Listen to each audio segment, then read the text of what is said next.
da Bonita, em nome de toda a igreja, todos os grupos, departamentos, desde as crianças até a melhor idade, nós desejamos aos nossos visitantes, nossos amigos, nossos irmãos em Cristo, uma boa noite, na paz do Senhor Jesus. E que vocês sejam muito bem-vindos no nosso meio. Eu tenho certeza que Deus tem grandes bênçãos para cada um de vocês. Vocês estão hoje na casa do Pai, e Ele está aqui para abençoar a tua vida. Não foi por acaso que você veio até aqui hoje. Foi o Senhor que marcou o encontro com você neste lugar. E Ele tem bênçãos para a tua vida, para a tua casa, até no seu trabalho, no seu dia a dia. Mas eu sou esportista, lá no seu esporte Deus tem uma bênção para você. Você pode ser ali um instrumento de Deus, ser abençoado, agraciado de Deus, e Deus está aguardando você. Mas eu nem me converti ainda, mas talvez tenha aqui na igreja alguém que se converteu, tua mãe, teu parente, que ora por você. E através das orações deles, Deus tem estendido a mão sobre a tua vida e tem te abençoado. E isso, Deus fez com que você viesse aqui hoje, para compartilhar juntamente com esta igreja sobre as bênçãos dele. Hoje estamos aqui para cantarmos na nossa cantata de Páscoa, louvores, musical de Páscoa, onde a igreja está reunida, e nós então louvamos a Deus pela bondade dele e pela misericórdia, porque um dia esse Jesus morreu lá na cruz do Calvário, se entregou por mim e por você, e morreu naquela cruz para perdoar os nossos pecados. E nós estamos aqui hoje, lembrando sim da morte dele, mas ele ressuscitou, como acabamos de cantar agora. Jesus está vivo. Você pode olhar o túmulo aberto. Quem foi lá em Israel viu lá o túmulo aberto. Jesus está vivo e Ele está no nosso meio e vai nos abençoar essa noite. Você crê nisso, amados? Amém. Eu quero só ler um texto aqui com você. Está lá em Lucas capítulo 22. Eu quero ler o versículo 7 e o versículo 8, e depois eu ler o 13, o 14, 15, 17 e o 18. Eu quero ler esses versículos com você. Jesus, porém, chegou, porém, o dia da festa dos pães ázimos, em que importava sacrificar a Páscoa, e mandou a Pedro e a João, dizendo: Ide, preparai-vos a Páscoa, para que a comamos. Versículo 13. Indo eles acharam como lhes havia sido dito, e prepararam a Páscoa. E chegada a hora, pôs-se à mesa, e com ele os 12 apóstolos. Disse-lhes: Desejei muito comer convosco esta Páscoa, antes que padeça, porque vos digo que não a comerei mais, até que ela se cumpra no reino de Deus. E tomando o cálice, e havendo dado graça, disse: Tomai, e o repartiu entre vós, porque vos digo que já não beberei do fruto da vide, até que venha o reino de Deus. Então, com essas palavras, aqui nesse texto, a Páscoa antes, ela era comemorada pelos judeus através do sacrifício de um cordeiro. Mas nesse texto, se você ler esse capítulo inteiro, Mateus também fala sobre isso, João também fala sobre isso. Jesus se entregou como cordeiro para o sacrifício. Ele foi o cordeiro de Deus para o sacrifício, para nossas vidas. Então hoje nós comemoramos essa cantata em louvor ao nosso Deus, porque Ele deu seu Filho para morrer na cruz por cada um de nós. Eu quero orar com você. Feche os seus olhos, eu quero estar orando, e creio que Deus tem uma bênção para cada um de nós aqui hoje. Soberano Deus, estamos reunidos aqui, Senhor, nesta oportunidade, como servos e também como igreja no Deus vivo, e pedindo do Senhor, Deus, a tua bênção, a tua graça, o teu favor, que a unção do teu Espírito Santo, Deus, seja sobre nós, que a unção unção do Senhor, meu Deus, seja sobre a tua igreja. Que a unção do Senhor, meu Deus, seja sobre os louvores aqui cantados, tocados, ministrados, sobre a tua palavra que vai ser pregada aqui. Mas que essa unção, Deus, e a tua graça alcança os corações presentes, nossos amigos, nossos visitantes que estão aqui, que eles possam sentir a tua presença e a tua graça, o toque do Espírito Santo na vida deles. Fala, Senhor, aos nossos corações. Aqui no nosso meio eu sei que tem pessoas enfermas, pessoas doentes. Senhor, o Senhor pode curar também.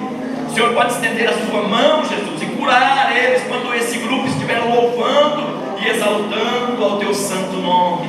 Porque para o Senhor, meu Deus, fazer isso não é nada. O Senhor pode fazer isso por nós, mas nós colocamos isso em tuas mãos. Seja feita a tua vontade.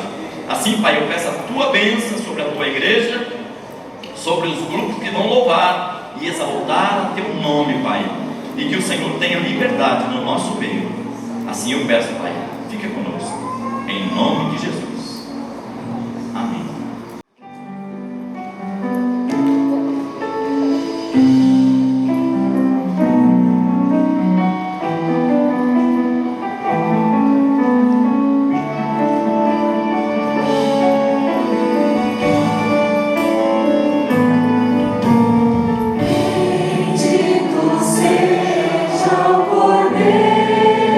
Cordeiro, que na cruz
versículo 1 nos diz assim: foi para a liberdade que Cristo nos libertou. Portanto, permaneçam firmes e não se deixem submeter novamente a um jugo de escravidão.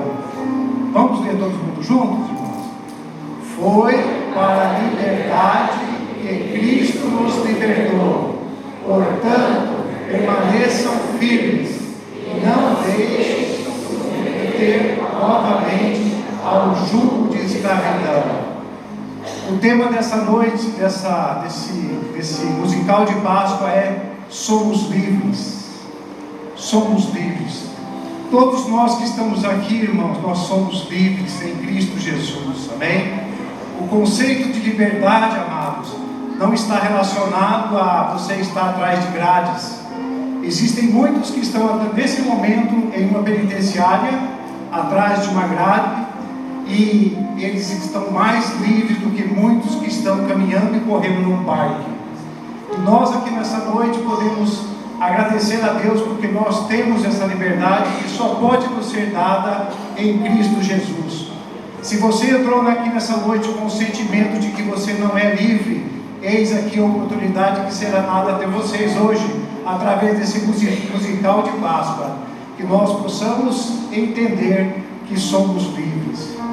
Vamos dizer todo mundo junto essa expressão maravilhosa? Vamos? 1, 2, 3. Somos livres. Mais uma vez. Somos livres. Que Deus nos abençoe em Cristo Jesus. Amém? Aproveite essa oportunidade que o Senhor está dando a vocês. Senhor, nosso Deus, nosso Pai soberano, nos colocamos diante da Tua presença nesse momento especial, Senhor. Estamos aqui nessa noite para comemorar, ó Senhor Deus, a liberdade, Papai. A Tua palavra nos ensina, Senhor, conhecereis a verdade e a verdade nos libertará. Nós temos este privilégio, Senhor, de poder levantar de manhã e dizer: somos livres, porque temos a Ti, o Teu único Filho, nosso Senhor e Salvador, como nosso Senhor absoluto de nossas almas. Nós te pedimos, ó Deus, que o Senhor entre com providência. O Senhor conhece cada coração que está aqui nessa noite, Senhor Deus. Tu sabes aqueles que estão ainda aprisionados, seja lá por qualquer for o motivo, mas que nós possamos sair daqui, Senhor. Que eles possam sair daqui como nós saímos todas as vezes que aqui nos reunimos. Livres, porque nós somos livres em Cristo Jesus. Amém. É porque Cristo ressuscitou. Hoje celebramos um Deus vivo que vive para todo sempre. Feliz Páscoa!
tempo de renovação, de vida nova e de esperança. Jesus ressuscitou e com Ele nossa fé se fortalece. A morte foi vencida, a vida foi restaurada. Em Cristo temos a promessa de uma vida eterna e gloriosa. Nós nascemos de novo pela graça de Deus e agora vivemos com a certeza da sua presença. Que a Páscoa nos traga a alegria e a paz de saber que Jesus vive e que em seu nome há vida.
Graças a Deus. Louvado seja o nome do Senhor. Nos perguntaram por que somos livres. Porque a Bíblia nos diz que agora nenhuma condenação há para aqueles que estão em Cristo Jesus.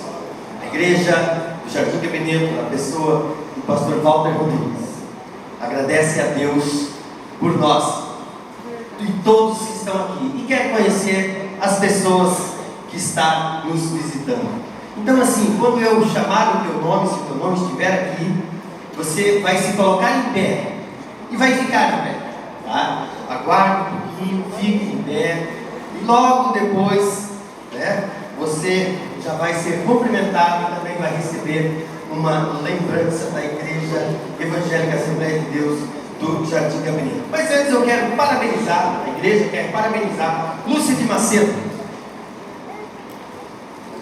a família Macedo e Ferreira parabeniza a Lúcia. Cadê a Lúcia? Faz assim, Lúcia. Está lá. Está. Com certeza está trabalhando. Tá? Mas nós temos hoje visitando nós, pastor Walter, a Cristina, que ela veio de Belém do Pará, ela veio morar no bairro e está aqui hoje, congregando conosco, louvando a Deus e conhecendo a igreja do Jardim Gabineto. Onde que está a Cristina? Cristina, Deus abençoe tua vida, fica em pé, viu, pastor, e a igreja do Senhor, tá? Nós temos também os irmãos da Vila Augusta. Cadê os irmãos da Vila Augusta? Os irmãos da Vila Augusta, está lá, permaneçam em pé. Não tem o nome aqui, só os irmãos da Vila Augusta, por isso me referi assim. Mas também está o Bernardo. Cadê o Bernardo? O Bernardo é amigo do Isaac. O Isaac estava conosco ontem, segundo os spoilers aí, ele já é um integrante da banda, né? Está lá o Isaac, se coloca em pé. Está lá o Bernardo, ao lado do Isaac, ali também, que é do São Brás, já trouxe aí um visitante. Deus que abençoe você, Bernardo. Andréia, amiga da Valéria, cadê a Andréia? Se coloca em pé. Isso, Andréia, fique em pé, tá? Irmãos, esses que eu estou falando o nome, pode ficar em pé enquanto alguém não for aí, tá? Te dar um abraço e te levar uma recordação. A Beth Emerilson, pai do Jean. Jean deve ser o nosso cantor, né? Ou não? Cadê os pais do Jean? Está ali, né? Deus abençoe. João Roberto, amigo do João Vitor, está ali o João Roberto. Deus abençoe sua vida. Obrigado por vir. A Patrícia, vó Sara, Davi e Gabi. Cadê esse pessoal? Daí fica em pé. Onde que eles estão? Estão ali, né? Deus abençoe vocês. A Rose e Valdeci, convidado do Marlon. Cadê a Rose e Valdeci? Vou dar um abraço a você. Está lá, ó. Continue em pé, por favor. Tá? Eu acho que nós temos mais alguém que está nos visitando. Se coloca, tem mais alguma pessoa ali, se coloca em pé, tá? Tem mais alguém, gente? Temos mais ali, está visitando. Coloca em pé, fica em pé. Olha, isso aqui é uma família ali, ó. Né? Deus abençoe vocês. Obrigado por terem vindo. Tem mais alguém, gente? A igreja do Gabineto quer conhecer vocês. Sobrinha, está ali, ó. Conhecido por nós, né, gabineteiros do último furo, né? Deus abençoe você. Se coloque em pé, tá bom? Eu acho que são só esses, né?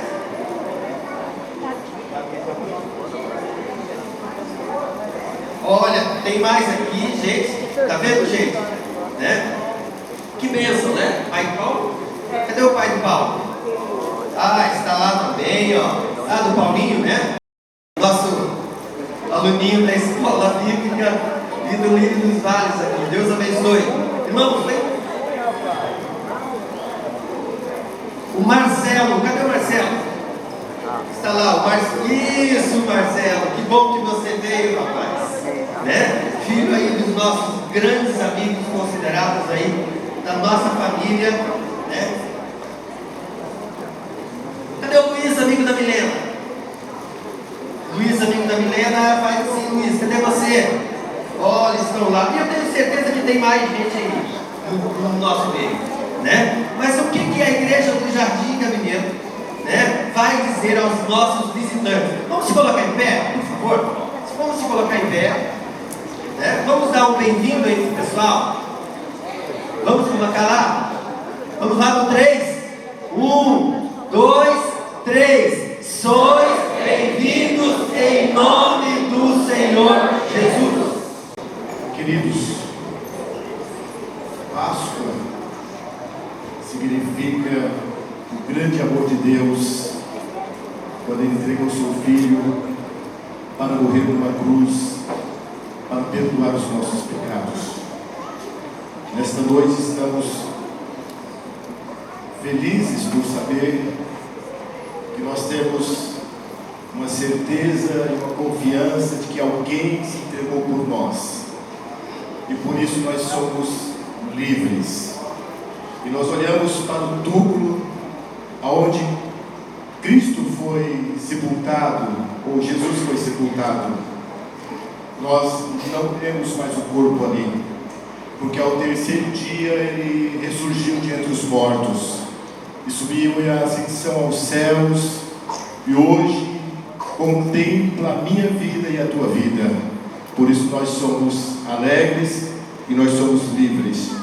Um texto que nos chama muito a atenção é em 1 Pedro, no capítulo de número 1, o verso de número 3, o versículo de número 3, nos diz o seguinte: bendito seja o Deus e Pai de nosso Senhor Jesus Cristo, que segundo a sua grande misericórdia nos gerou de novo para uma viva esperança pela ressurreição de Jesus Cristo de entre os mortos.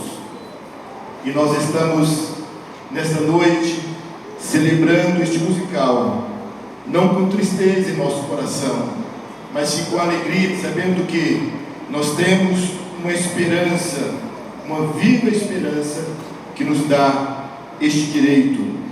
E ainda no Evangelho segundo escreveu João, no capítulo de número 3, o verso 16, o versículo 16 diz: porque Deus amou o mundo de tal maneira que deu o seu Filho unigênito, para que todo aquele que nele crê não pereça, mas tenha a vida eterna.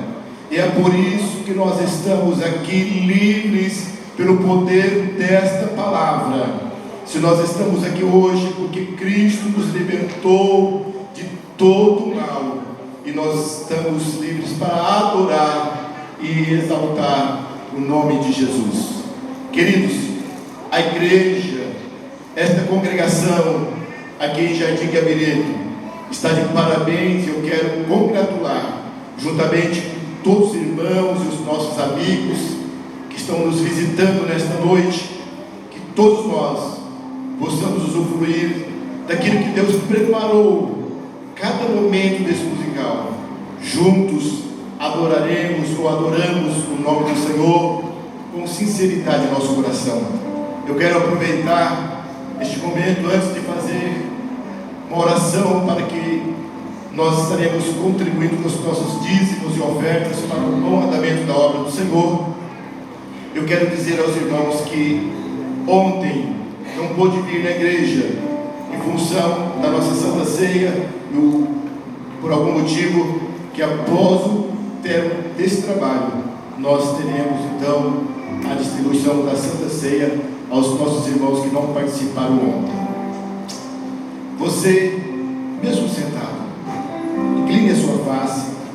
Nós estaremos orando em favor da sua vida, em favor do seu trabalho, em favor da sua despensa, em favor da sua empresa, para que Deus venha prosperar. Tudo quanto você colocar as mãos será próspero na presença de Deus. Oramos ao Senhor. Querido e eterno Deus, Pai de nosso Senhor e Salvador Jesus Cristo, o Senhor que é o dono do ouro e da prata, nós oramos, Pai, e pedimos a Tua bênção em favor dos Teus filhos que com o coração aberto e com o desejo do seu coração estarão contribuindo, Pai, para o bom andamento desta obra, com as suas ofertas alçadas e também com os seus dízimos, Pai.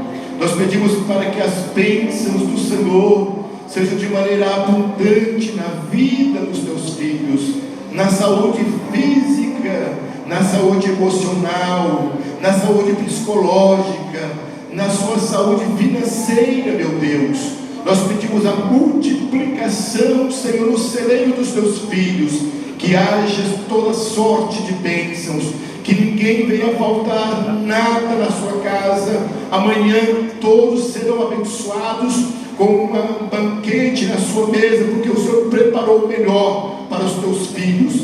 E nós abençoamos, Pai, o trabalho dos teus filhos, abençoamos as empresas, Pai, aqueles que são empresários. Nós abençoamos, Pai, que na despensa da casa dos teus filhos nunca venha faltar o essencial para o mantimento, para que eles sejam felizes, Pai, e prossigam servindo a Ti com alegria. Oramos agradecidos no maravilhoso nome de Jesus. Amém.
Só que o povo dele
honra poder compartilhar a história mais bonita que o mundo já viu.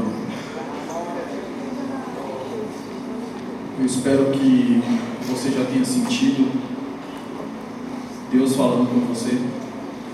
Espero que você tenha sentido a importância e a grandeza do que foi feito naquele dia, naquela sexta-feira, onde o Senhor morreu por nós, e naquele domingo, onde Deus mostrou que aquele sacrifício da sexta foi suficiente e que podemos ter a confiança da nossa salvação nesse ato de amor realizado por Jesus Cristo. Amém?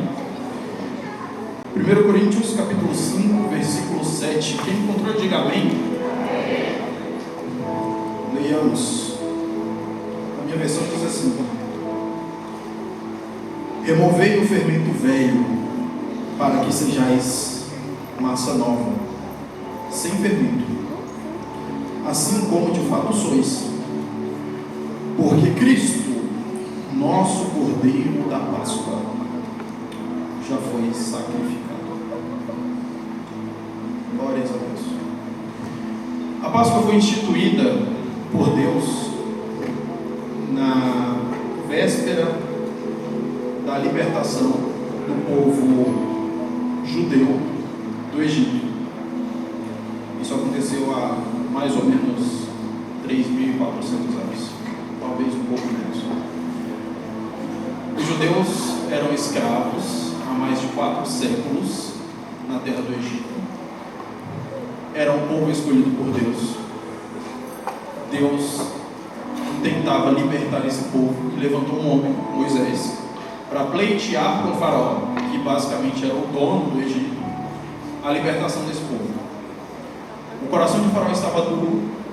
Ele recusou repetidas vezes os pedidos de libertação do povo hebreu, e com isso Deus enviou pragas para mostrar a sua soberania e o seu poder. Esse processo se repetiu por 9 vezes, e antes que a 10ª praga fosse enviada, na véspera do envio da 10ª praga, foi instituída a Páscoa, o mesmo evento que estamos celebrando hoje e que vai acontecer no próximo domingo. Nessa praga, a 10ª e última, que de fato convenceria Faraó a libertar o povo de Deus e sujeitar a soberania dele, Deus mataria todos os primogênitos do Egito. Todos os primogênitos, inclusive os primogênitos dos judeus, dos hebreus. A não ser que o povo judeu realizasse um ritual específico. Esse ritual se tratava, entre outras coisas, de matar um cordeiro e passar o sangue desse cordeiro na soleira da porta, no batente, no umbral da porta.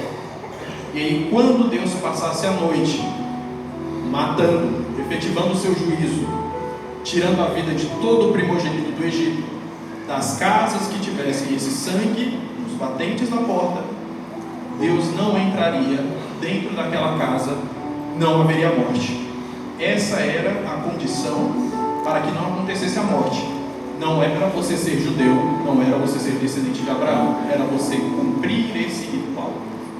O sangue de um cordeiro impediria que Deus entrasse e matasse os primogênitos daquela casa. Um outro ritual, por exemplo, que estava envolvido aí nessa prática da Páscoa, dessa primeira Páscoa, era a eliminação do fermento. Porque o fermento ele leva da massa, mas ele faz isso com tempo. Ele exige um tempo de ação. E naquele momento Deus queria mostrar para os egípcios, para os hebreus e para o mundo que as ações dele são soberanas e que elas não precisam de tempo para acontecer se essa não for a vontade de Deus. Então a ordem dele foi para que eliminassem o fermento, porque isso mostrava que a saída seria imediata, seria uma saída apressada. Deus iria entrar em ação e os resultados seriam instantâneos. Naquela mesma noite saíram e não teriam tempo de deixar uma massa levedando como fermento. E com isso, com o tempo, o fermento tomou a conotação de pecado também. Tanto que no texto que a gente leu, existe essa exortação para a gente eliminar também o fermento da nossa vida, da massa que nós somos. Porque o fermento, assim como o pecado, ele se espalha pela massa. Ele age, mesmo a partir de uma quantidade pequena, uma quantidade grande de massa, fazendo ela crescer. Assim como o pecado faz na vida de todos os homens. Ele entra, ele se instala e ele se espalha. E é por isso que o fermento é um símbolo de pecado. E é por isso que no texto que a gente leu, somos convidados a eliminar o fermento das nossas vidas, porque somos nova massa. E além disso, existe o elemento principal, o sangue do Cordeiro. Estamos falando da primeira Páscoa que aconteceu no Egito, há 3.400 anos.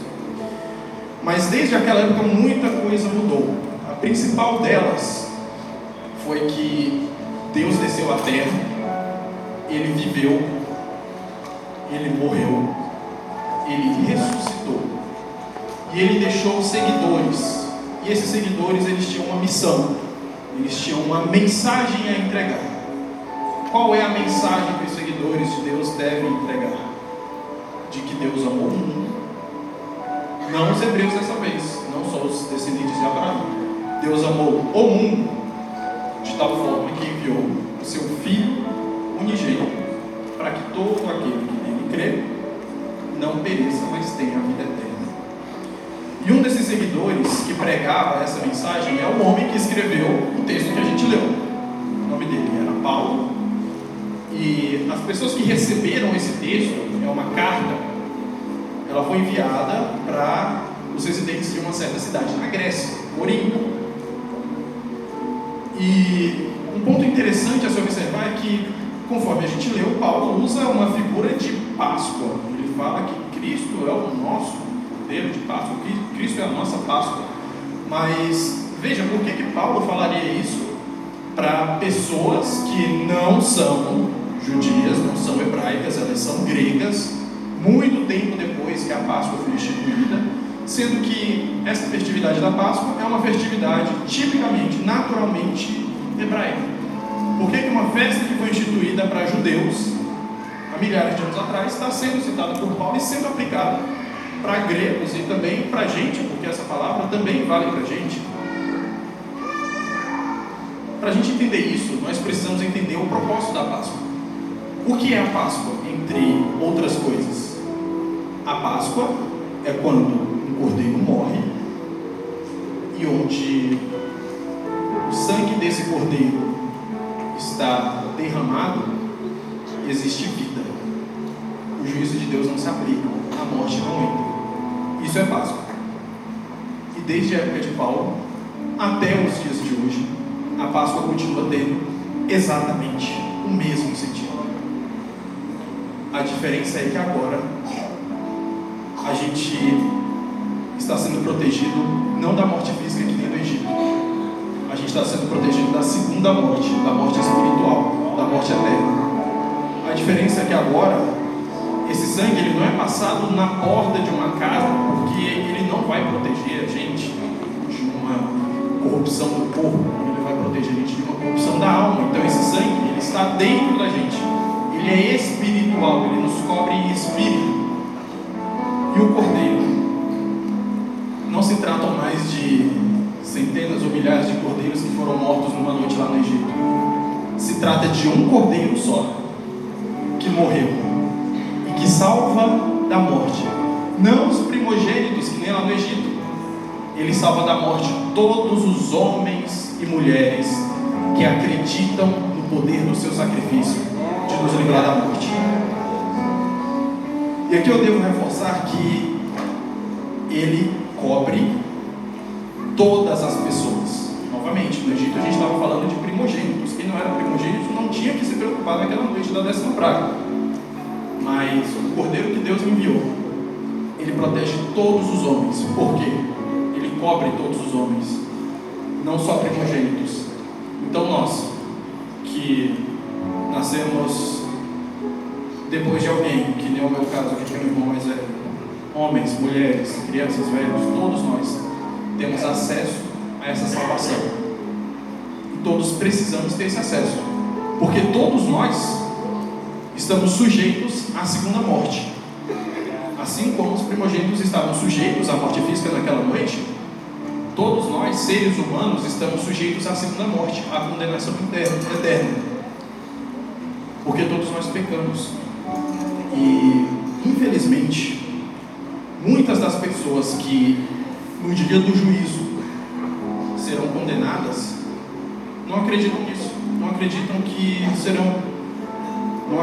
que quando estarão diante de Deus serão rejeitadas.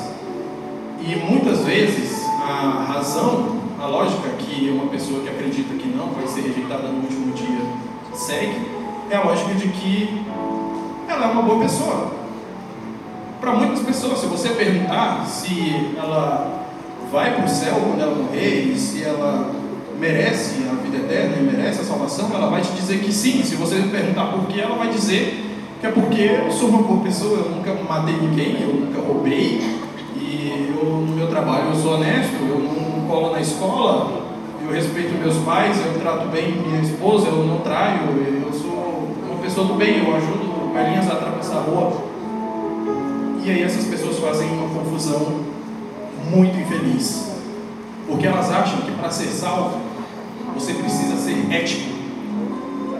Para ser salvo você não precisa ser ético, não é suficiente, você precisa ser perfeito.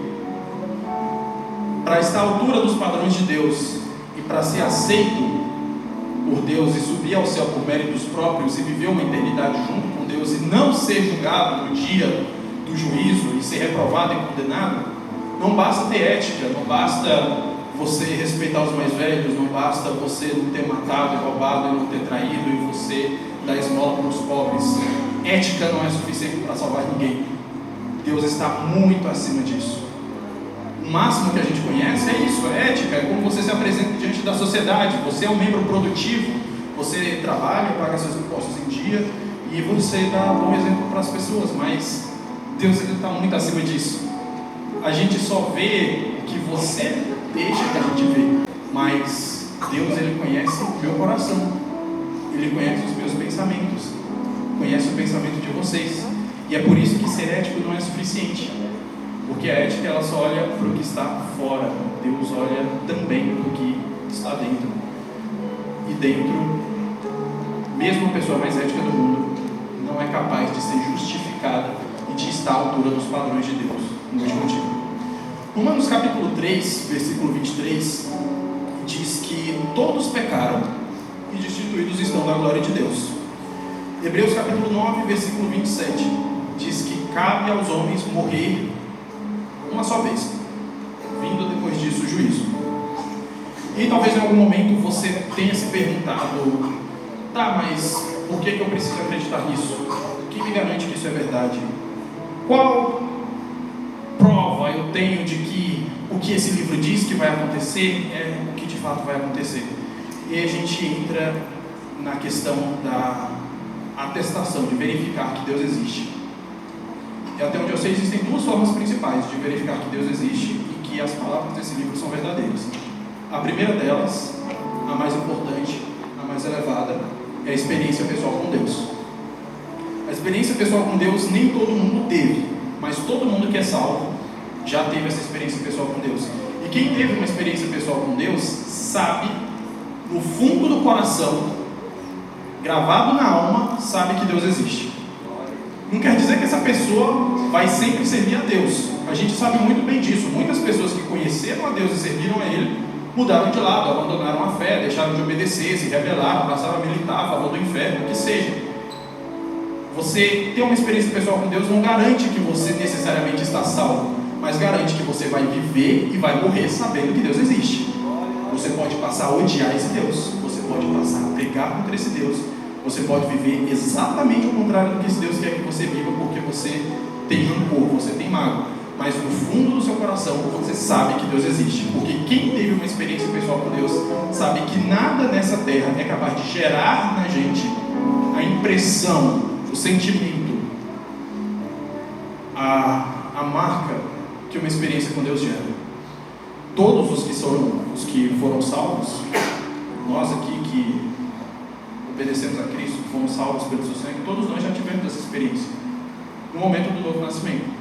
Todo mundo que vai para o céu tem esse nível de compreensão da existência de Deus, que é a experiência pessoal. Todo mundo já conheceu Jesus, já foi encontrado por Ele, sabe que Ele existe. No fundo da alma, sabe que Ele existe. Nos momentos de falta de fé, a gente pode recorrer, com certeza, a esse momento, onde a gente teve a nossa experiência inicial com Deus, onde a gente nasceu de novo. Esse é o primeiro nível de consciência da existência de Deus, e é como a gente pode saber que o que Ele diz é verdade.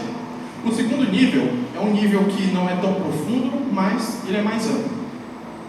Esse segundo tipo de consciência da existência de Deus, essa segunda demonstração, todas as pessoas têm acesso, todos os homens podem verificar.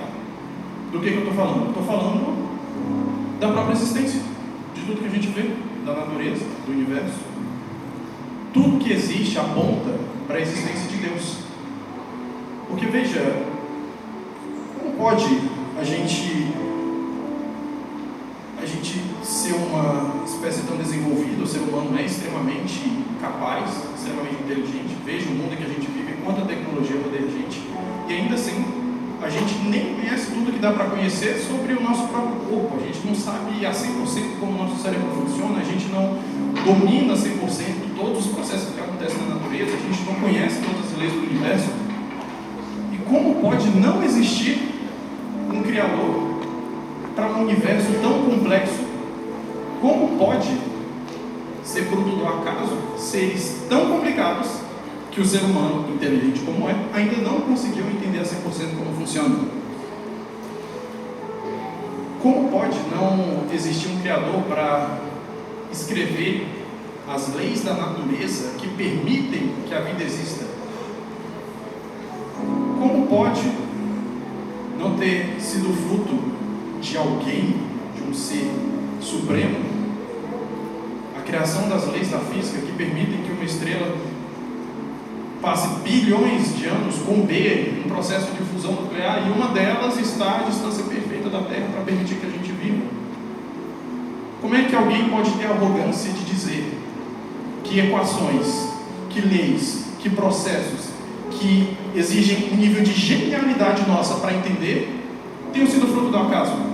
Se você precisa ser um gênio para entender, como é que essa coisa que exige genialidade para entender pode ter vindo do nada?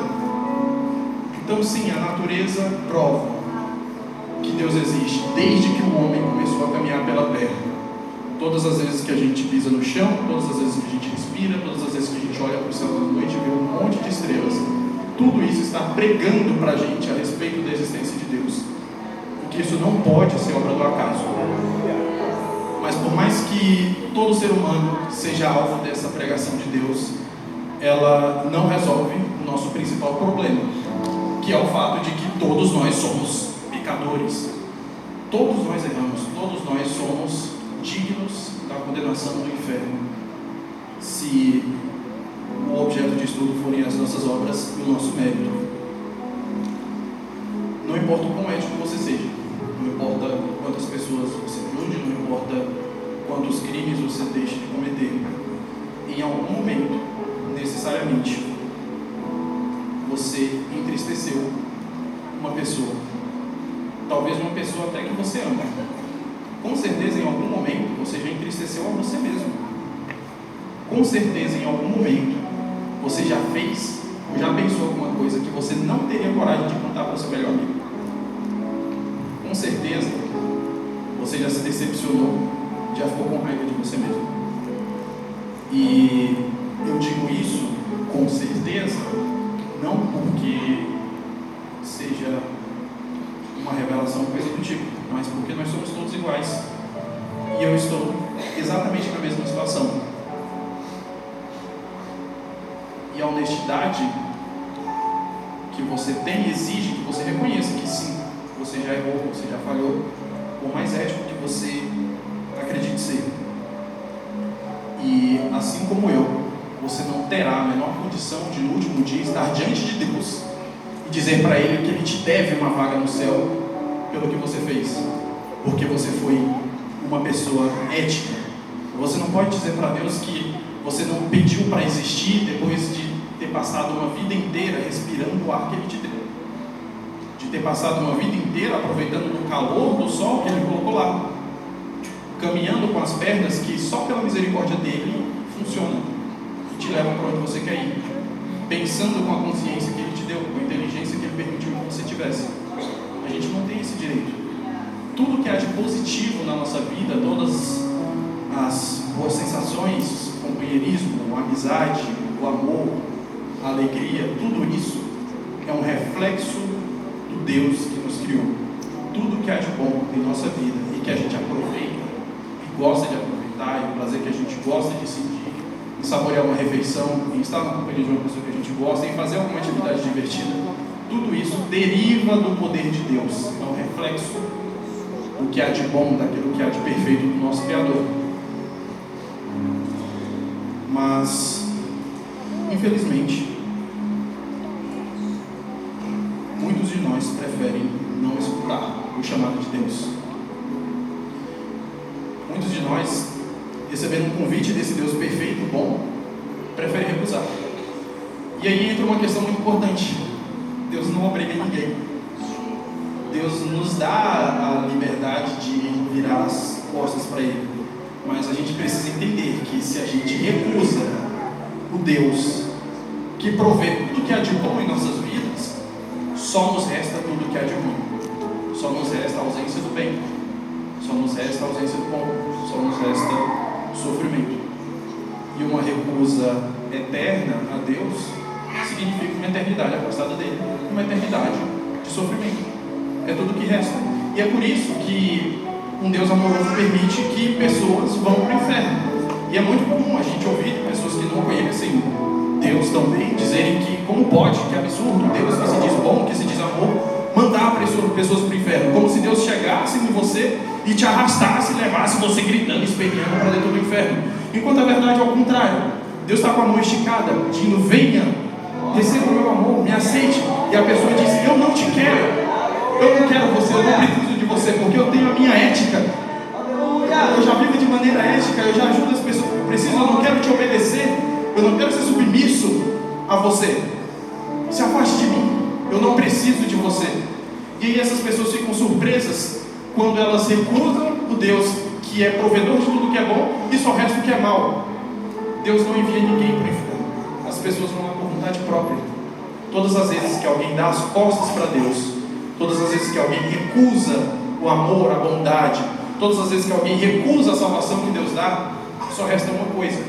Não é uma questão de Deus ter te mandado para lá, é uma questão de você não querer ir para o céu.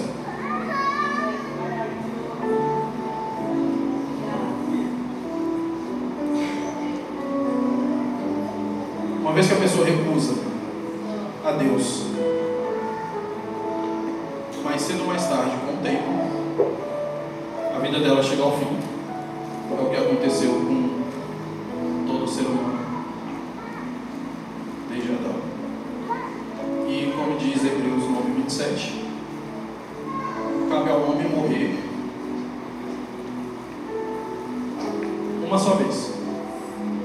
E o que vem depois disso é o juízo. E essas pessoas, e talvez essa pessoa seja você, vai estar diante de Deus no dia do juízo. O Deus perfeito, o Deus que escreveu as leis da natureza, que governa o universo, um Deus infinitamente bom, um Deus santo.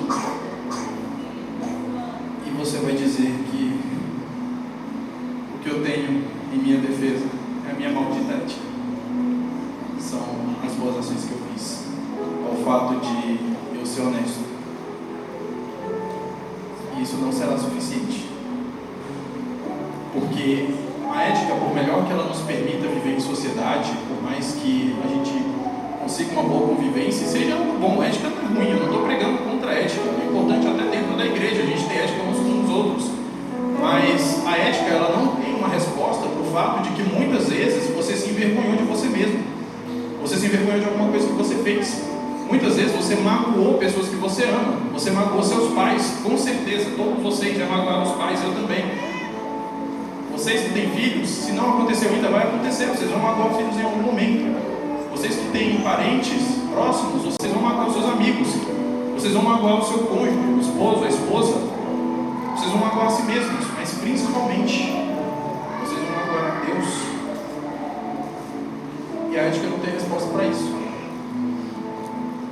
Você pode fazer tudo isso, decepcionar N pessoas, machucar N pessoas na sua vida, e você ainda pode se dizer ético, porque a ética, ela cobre apenas aquilo que as outras pessoas veem, mas relacionamentos quebrados, muitas vezes, a ética não vai ser capaz de expor e de dizer que aqui precisa de perdão ou aqui está faltando amor. Isso só Deus pode fazer. E sem o amor de Deus, só nos resta condenação. Então, nesse dia, no último dia, no dia do juízo, que Hebreus 9:27 fala, não vai importar se você é um bom profissional, não vai importar quantos amigos você tem, quanto dinheiro você ganhou, quão bonito você é, quanta influência você tem. Nada disso vai importar. Nesse dia, todas as conquistas de todas as pessoas terão o mesmo valor. Nenhum. Nesse dia, os homens mais importantes da história verão que eles têm o mesmo tamanho que o grão de areia mais importante. Diante de Deus, somos nada, nossas conquistas são nada, e só vai restar uma coisa: as obras que fizemos, o nosso mérito. E para todos os homens a resposta vai ser a mesma: seu mérito só te garante um lugar no inferno. Essa é a realidade de todo ser humano. E a boa notícia é, assim como no Egito, a morte de alguns cordeiros permitiu que alguns primogênitos não perecessem, não morressem, não fossem condenados e não perdessem a vida, para a gente também a morte de um cordeiro permite a vida. Não um cordeiro qualquer, o próprio Filho de Deus, enviado como homem, que viveu uma vida perfeita, morreu e ressuscitou. Não para salvar da morte física, mas para salvar da condenação eterna do inferno que todos nós merecemos. Não para alcançar seus primogênitos, mas para alcançar todos aqueles que confiam no seu sacrifício, inclusive eu, inclusive você. Se coloque em pé, por favor.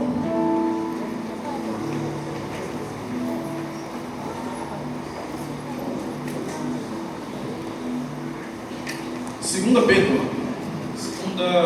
Epístola de Pedro, capítulo 3, versículo 9, diz que o Senhor não retarda a sua volta. Então, se Jesus está demorando para voltar, é uma coisa que Pedro já previu, né? Muitas pessoas iriam falar: cadê o dia da sua vinda?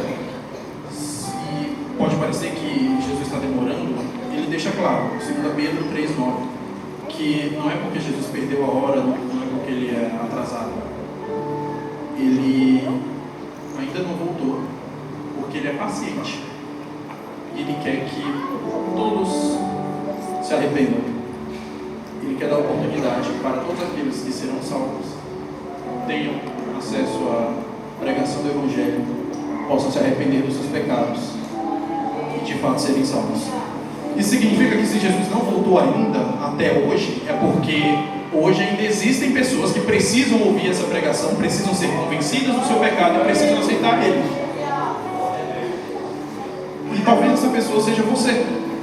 Se você entendeu que o seu bom comportamento, que a sua forma de agir ética e moral e de caráter não é o suficiente para te salvar, se você ainda não confiou expressamente somente no sacrifício de Cristo para garantir a sua salvação, para permitir que você não vá para o inferno no último dia, então essa palavra é para você. Você deve acreditar que depende 100% do sacrifício de Cristo para não ser condenado, e que nada do que você faça importa, nada, nem mesmo aquilo que você faz depois que você se converte. Você depende 100% do sacrifício de Cristo. Seu próximo passo deve ser reconhecer que Jesus é o Senhor da sua vida, que Ele é o responsável pela sua entrada no céu, que a vaga que você vai ocupar lá, no lugar que Ele preparou, foi conquistada por Ele. E você deve, além de reconhecer e aceitar o sacrifício de Jesus, estar disposto a mudar de vida. Não porque mudando de vida a gente vai merecer uma vaga no céu, mas por uma obediência ao Senhor que nos salvou. Se você ainda não aceitou Jesus, eu convido que você faça isso agora. Venha aqui à frente. Nós vamos orar. Se você já conhecia Jesus e não estava vivendo para Ele, porque entenda, a pessoa que é salva, ela vive para Jesus. E se você, olhando para o seu estilo de vida, você não identifica isso, que Jesus é o centro da sua vida, você também precisa firmar esse compromisso de maneira permanente. Venha aqui à frente, é oportunidade, nós iremos orar juntos. E você vem aqui à frente, não para você ser exposto, não é para você se destacar, é exatamente o contrário.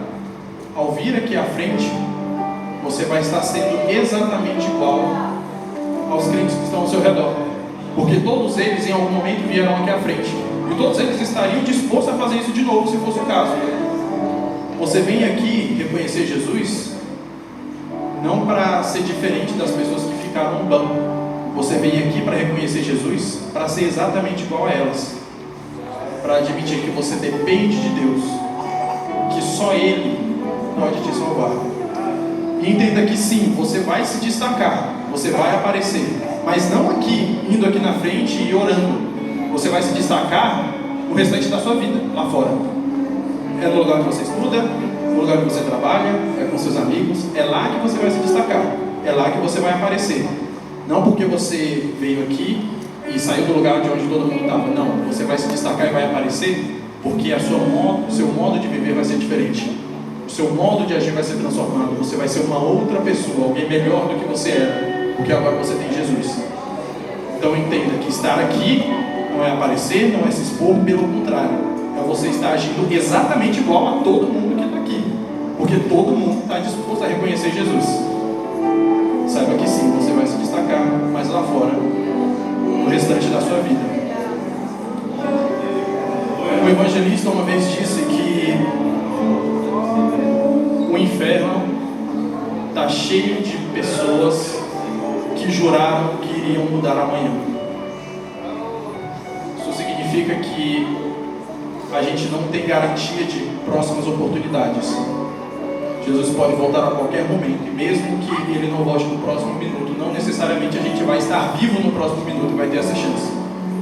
Se você ouviu essa palavra, se você entendeu a gravidade da sua situação, as consequências de você deixar essa terra sem depender 100% do sacrifício de Jesus, aproveite a oportunidade, porque o inferno está cheio de pessoas que juraram que iriam mudar amanhã, e esse é o dia que a gente não tem. O único minuto que nós temos é esse. Eu agradeço a oportunidade e passar para o pastor fazer essa oração. Peço que Deus os abençoe e levem sempre essa consciência no coração de que nada do que fizeram, nem antes da conversão, nem depois, garante o lugar no céu. Somente o sacrifício de Cristo.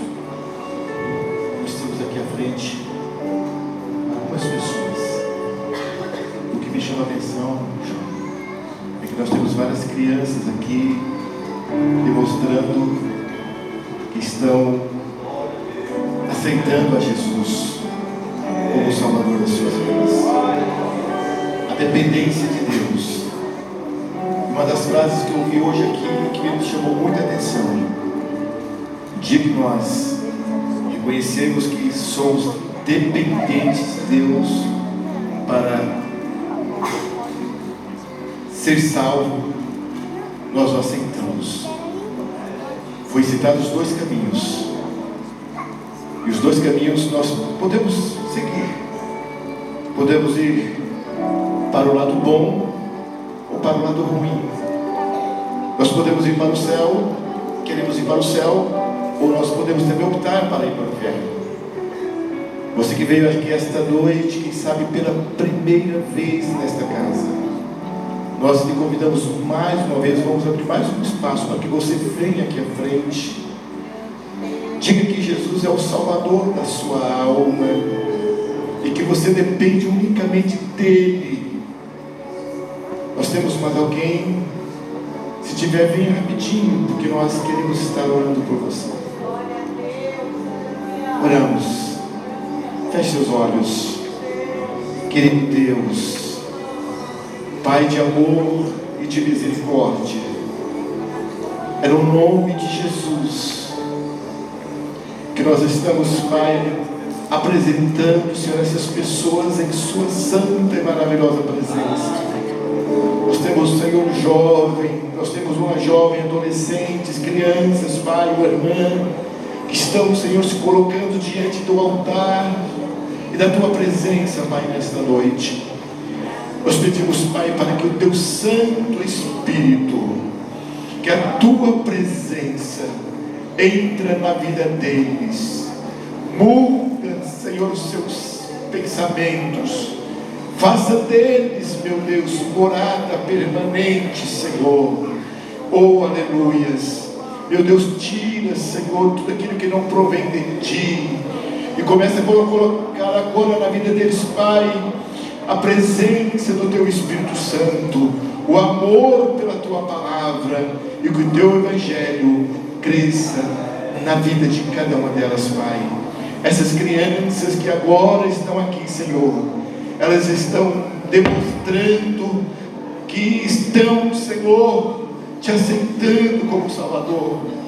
Eu creio, Pai, que o Senhor fará dessas crianças algo extraordinário ainda neste lugar, e o nome do Senhor será glorificado. Oramos, Pai, fica com eles, e a nossa oração no nome de Jesus. E perdoa também os seus pecados, perdoa as suas falhas e seus erros. Escreva os nomes no livro da vida, para que jamais sejam apagados. Amém. Com a melodia, Ele me encontrou, me cercou com uma canção que me libertou dos meus inimigos, dos meus medos, me salvou.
Nós te louvamos, Senhor, por tudo que fizemos aqui. Tudo que nós fizemos aqui foi para a tua glória, para a tua honra, Senhor, em louvor do que Jesus fez por nós. Cada martelo que nós pregamos, cada papel, cada detalhe, cada música, cada nota, tudo que nós fizemos aqui foi para a glória do Senhor, porque o Senhor merece todo o louvor, toda a adoração.